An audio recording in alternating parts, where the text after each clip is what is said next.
Good afternoon, Memphis Zoo friends, family, and fans. Thank you for joining us in our virtual wild encounter. My name is Bill. I'm an animal interpreter here at the Memphis Zoo. And before we get into our great guest, Creamsicle, the gray rat snake, I'm sure you're wondering why I'm wearing a mask and gloves. Well, here at the Memphis Zoo, we're doing everything we can to prevent the spread of COVID-19 during this time. We're following all the right CDC recommendations and keeping social distancing at the forefront of our operations, along with masks and gloves. Now, I'm not using my mask and gloves to protect the city from crime, but I get to be a hero by preventing the spread of infectious diseases from our animals to coworkers, vice versa, and vice versa. Now, I'm sure you at home are also taking the appropriate precautions. This may include staying inside, reducing contact with family and friends who you might otherwise see. But we assure you that some of you may have heard that, sorry Creamsicle, can't go back there, little lady. We have to stay on the board where all of our friends can see us. There you go. All right. Well, I just wanted to say that we believe that our reptile friends cannot contract COVID-19, so for the rest of today's virtual wild encounter, I'll be taking off my mask. Much better. Now to start it out, I did say that Creamsicle was a gray rat snake. You might be wondering, oh, she's not very gray. She's actually pretty orange, just like an orange creamsicle. Well, that's because she's an albino gray rat snake. Now, if you have any questions about albinoism in animals or humans, I'd love to answer those questions. A few other basic facts about gray rat snakes before we open things up to questions is that they're native species. This means that you can find them in the state of Tennessee, all the way up to Indiana, down to Louisiana, and sometimes even up into Canada. And you may be wondering, what's this thing that we got Creamsicle on? What are all these pegs? Well, this is called a snake board, and it's part of her enrichment. Now, just like us, Creamsicle needs exercise, and she likes to slither around, and in her natural habitat, she would be climbing trees looking for prey. Enrichment for husbandry, which means animal care, involves giving extra experiences to help stimulate the animal and encourage them to exhibit active behaviors that they would do in the wild. For example, the snake board improves her, it gives her a challenge, sort of like a game that you might play where you're actually learning something or practicing something, where she has to find her way around the snake board, where out in the wild she would be doing it looking for prey. It also provides her with a novel environment, moving her in and out of her enclosure, giving her exposure to different places and things. Well, with that intro out of the way, I'd like to give a better view of what she's doing over here on the snake board and open it up to some questions. Okay, well, I guess I've really been enjoying us giving these little shout outs, so it always starts with a hellos. We've got hello from Lily, age 11. We've got a hey from Ashton. Hey Lily, hey Ashton, how are y'all? Thanks for tuning in. And we got Evan, age 9, who's giving a shout out and wants to know, what is albinoism? Well, albinoism is a disease that comes from a mutation in your genes. It's a genetic disorder, which means it's also heritable, which means that if a albino rat snake would reproduce and lay eggs, there's a high likelihood that those eggs would also be albino. Now, albino means that, for example, Creamsicle cannot produce melanin, which is a compound which gives color, which is why she, instead of being dark, she's very light and has a washed out look, especially in her eyes and head. Now, the detrimental parts of albinoism means that she doesn't have as good vision as she would otherwise. But that's not too important to a snake because they use their sense of smell and heat sensing abilities to find prey. One of the other concerns with albinoism in animals out in the wild is that it makes them very visible to predators. They may appear white or pale, where they would otherwise be camouflaged into their native environments. In addition, one of the things that is most interesting about albinoism is it can affect a variety of species from different groups. For example, reptiles, large crocodilians, mammals, rodents, and even humans can be affected by albinoism. Well, we do have some questions here. Sheep age 4 asks, how high can that snake climb? Oh, pretty darn high. So gray rat snakes are actually one of the longest species of snakes in North America. They can grow upwards to 7 to 8 feet long, and they spend a lot of their time in an arboreal setting. This means they spend a lot of their time in trees. And she'll climb up to birds' nests where she can prey on eggs or nestlings. So pretty high as a bird's nest. It could be 30 feet or so. That's just my guess, though. Okay.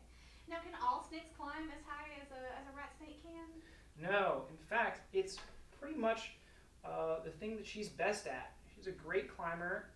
She's always looking for food and nests to prey on.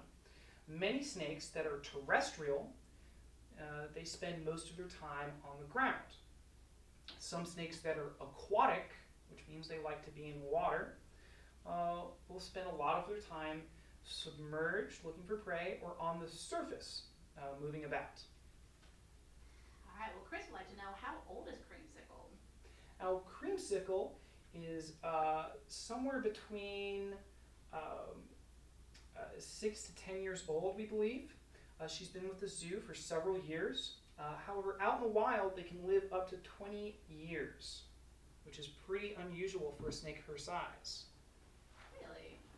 Okay. Well, Marissa age, I see Creamsicle is finding her way behind a rock over there. Yes, I'd like to get her back in view if we can. There you go. She's just exploring that board. We've got Marissa, age 13. Are rat snakes venomous? No, they are not. All rat snakes, in fact, are non-venomous. The only venomous species that we have in Tennessee are cottonmouths, coral snakes, rattlesnakes, and copperheads. All other species of snakes that are native to Tennessee are non-venomous. This includes king snakes, rat snakes, and several other aquatic snakes. Okay. We've got Max here, whose age is listed as old enough. He wants to know what she smells like. Well, she doesn't have a pungent odor, but that's actually a very good question. Rat snakes, one of their defense mechanisms is musking. So musking is when an animal will produce a smell that smells really bad. It's very odorous, and this will deter a predator from going after them because it smells really bad, and nobody wants to eat anything that smells really bad. So they produce this out of glands near their tail, and another one of their defense mechanisms is actually to rattle the end of their tail. You might be thinking that, well, she doesn't have a rattle. Well, this is actually an imitation behavior, where they imitate venomous snakes, like rattlesnakes, in order to deter predators. Okay, well, that's smart on her. Mariah, age 7, wants to know if their eggs look different if they're going to be born albino. That is a great question as well. Y'all are really on point today. I don't know the answer to that. I would assume that because albinoism means that they lose melanin, that the egg would appear washed out, pale, or maybe even a little translucent. However, that's something that I think would be really cool if you went out there and researched on your own. I love learning about snakes, and I find that the internet can be a great resource for some general information. That's really cool. Edie, age 9, wants to ask if Creamsicle comes in, gray snakes in general come in any other colors. Well, that's a good question. So rat snakes actually have many different species, and they're all they all have different patterns and colors.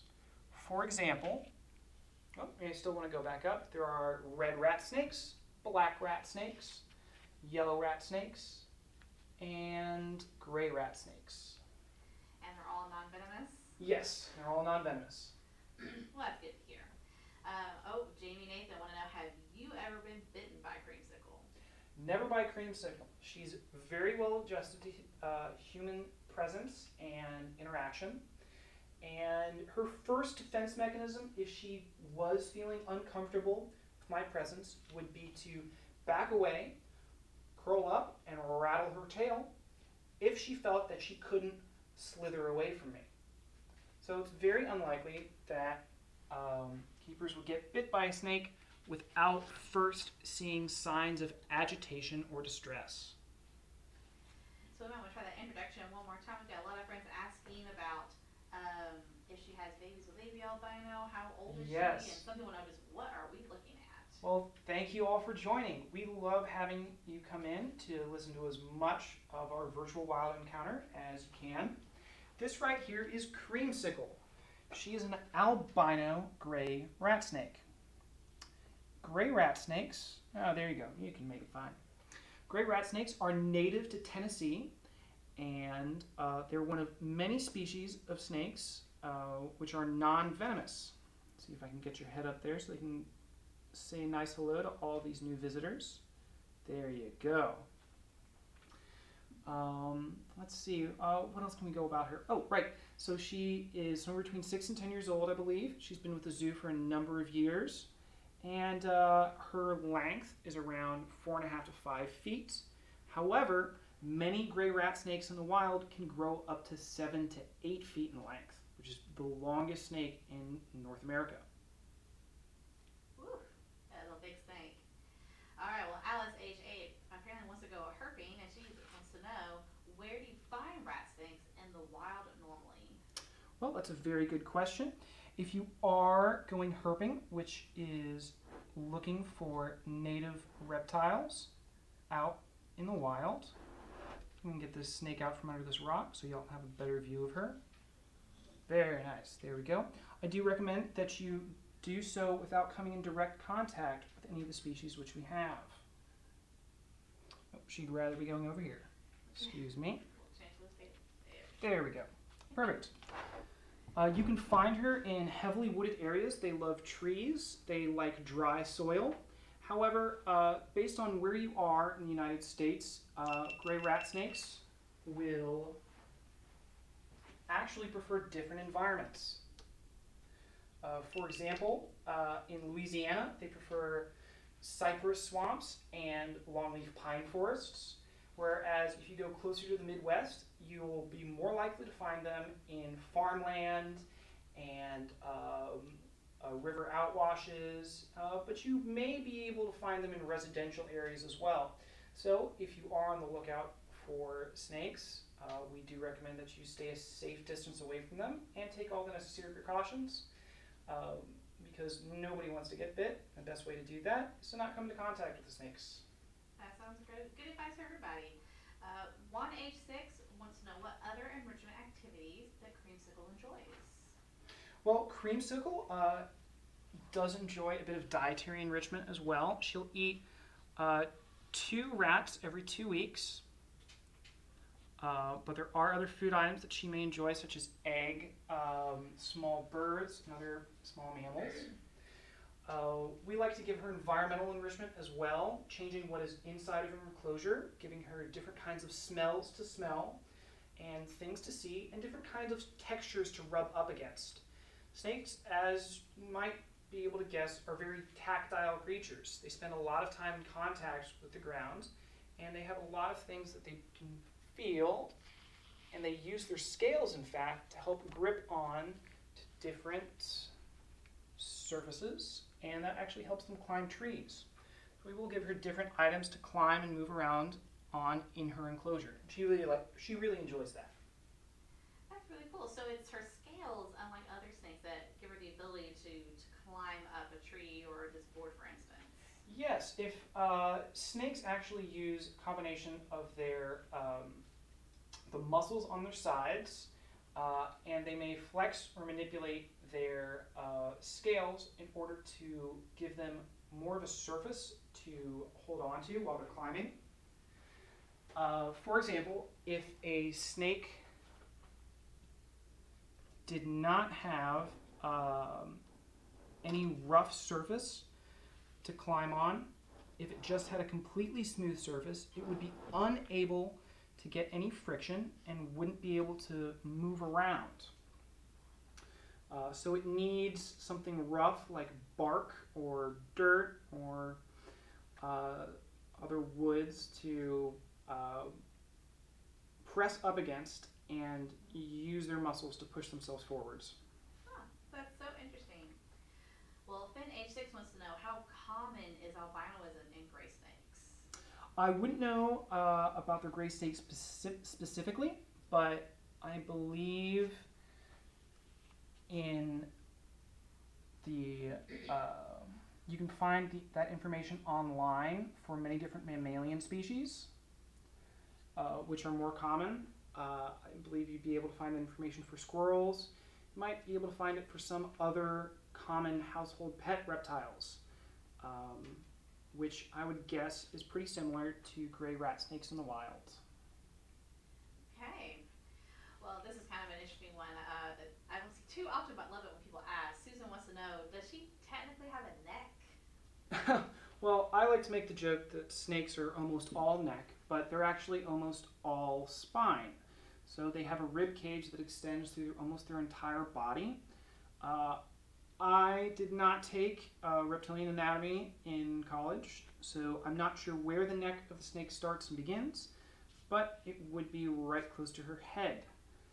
I know she's making me work for it on these camera angles. Yeah, she wants to explore behind there, but she's perfectly happy moving around the pegboard as it is. Well, Creamsicle, we do have some fans here. We've got Della Rose on Twitter saying, you are just so cute. Well, she definitely knows it. She's very cute. I love her orange coloration. Something interesting about rat snakes, you may notice she has white speckles along her spine and on her sides. Many other rat snakes have these same colorations and patterns when they're juvenile, but lose it when they become adults. Gray rat snakes, I believe, are the only species of rat snake to hold on to some of those patterns as an adult, even if they do get a little faded. Kind of like birthmarks on kids, they tend to outgrow Yeah. them. That's so interesting. Lucy, age 8, wants to know, do you have a lot of rat snakes at the zoo?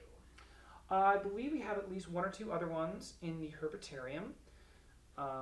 However, this is the only rat snake that we have in our animal ambassador collection. So she's one of a kind for our shows. One of a kind for many reasons. Mm-hmm. We've got top fans, Amy with Ian and Caitlin, and they'd like to know, do rat snakes swim?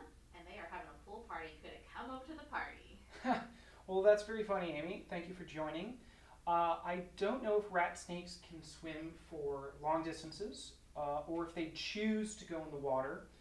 However, I do believe that most snakes can at least traverse shallow water and still be able to locomote on top of the water. However, they would not be as good as some venomous snakes such as coral snakes or water moccasins. So you think she's going to RSVP yes to go into a pool party with I think she might dip her tail in the pool if she's feeling a little hot, but probably spend a lot of the time basking in the sunlight on a hot rock, because that's one of her favorite activities to do even when she's inside. All right, you've heard it, Johnson family. If you want to entice her to come to your pool party, she'll need a nice hot rock.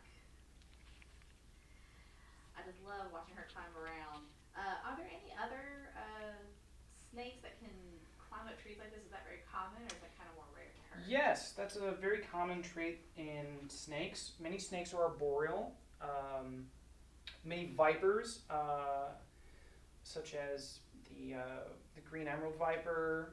I'm trying to think of other native species that spend a lot of time in trees, but I can't really think of any off the top of my head. You might be able to see garter snakes in an arboreal setting, although they also spend a lot of time on the ground. And Creamsicle here also seems to be wanting to explore somewhere a little dark.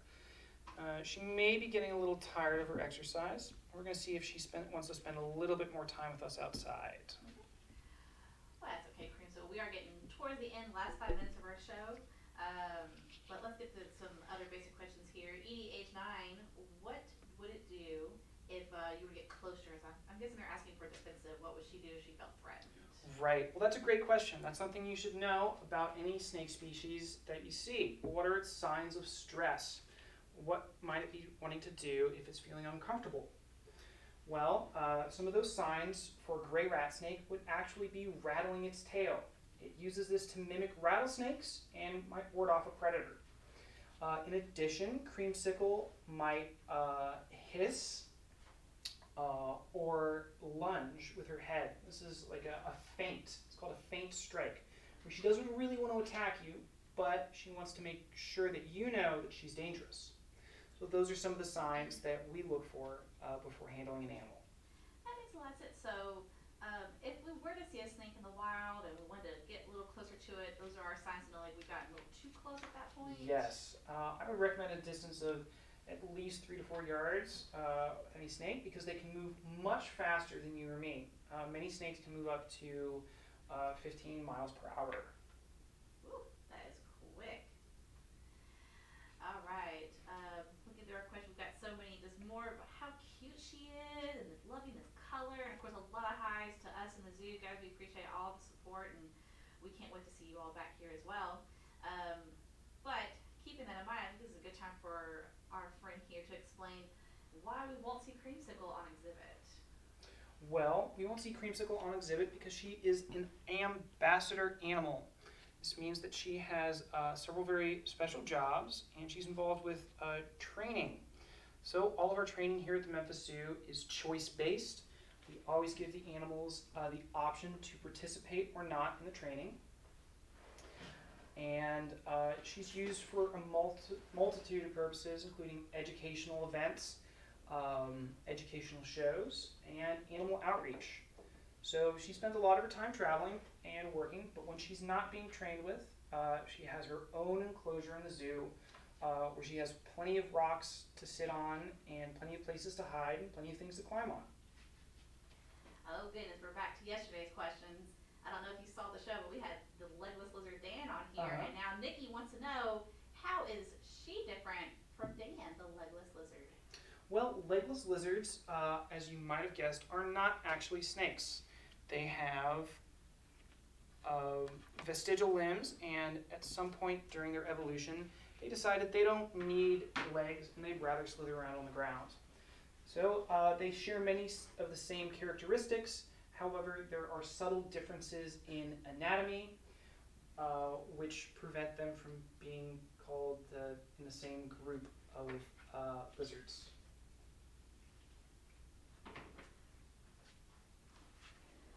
Well, that's great to hear. And thank you so much, Liz, who just sent us 100 stars. Glad you're loving the show. Thank you, Liz.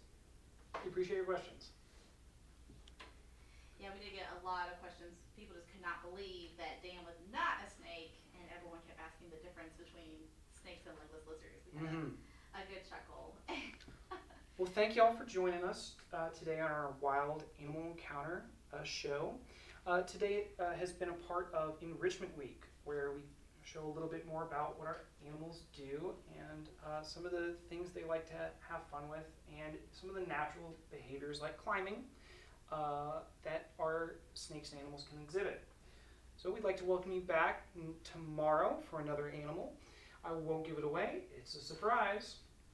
But we want to thank you all for your continued participation in our programming, and I'd like to, from all of us at the Memphis Zoo, tell you to stay home, stay safe, and keep learning about animals. Thank you.